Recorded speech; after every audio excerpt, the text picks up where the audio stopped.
আমি এখন ঠিক আছি মাকড়দা ট্রেন লাইনের ট্র্যাকে, দেখতেই পাচ্ছ আমার পেছন দিকে আছে মাকড়দা স্টেশন, অনেকটা দূরে আছে।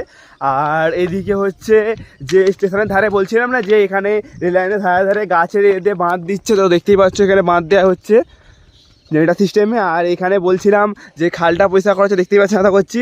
তো আমি এখন ওদিকটা করে যাবো, গিয়ে দেখাবো আপনাদেরকে। ওরে বাপরে, তো এ থেকে দেখতে পাচ্ছেন আর পেছন দিকে আছে খালটা, আর আমি এসছি এটা দিয়ে, স্টেপটা দেখুন। তো আমি আবার উপর দিকে যাবো। তো মা কালী, দেখতে পাচ্ছেন এই জায়গাটা খুব সুন্দর, এখানে আমরা ব্যায়াম ফ্যাম করতে আসি, ব্যায়াম ট্যামগুলো করি, এখানে পুষাপগুলো দিই আমরা। এই জায়গাটাও ভালো লাগে। আর কিছুদিন পরে এই জলটা কমে যাবে, আর মোটামুটি এখন বর্ষা বাকি আছে, কিন্তু জল এখন আপাতত সরবরাহ হবে, কিছুদিন পর জলটা এখানে আসা বন্ধ হয়ে যাবে। আর এখান থেকে বেশ নিজেদের যা আসা করে বেশ ভালো লাগে। আর আমরা ওদিক থেকে কুলো পাততে যাই। আর জাস্ট দেখুন বন্ধুরা ওই দিকটা সুন্দর পরিবেশ বললাম তো ওদিকে কুলো পাততে যাই, দারুণ জায়গা বন্ধু, দারুণ জায়গা।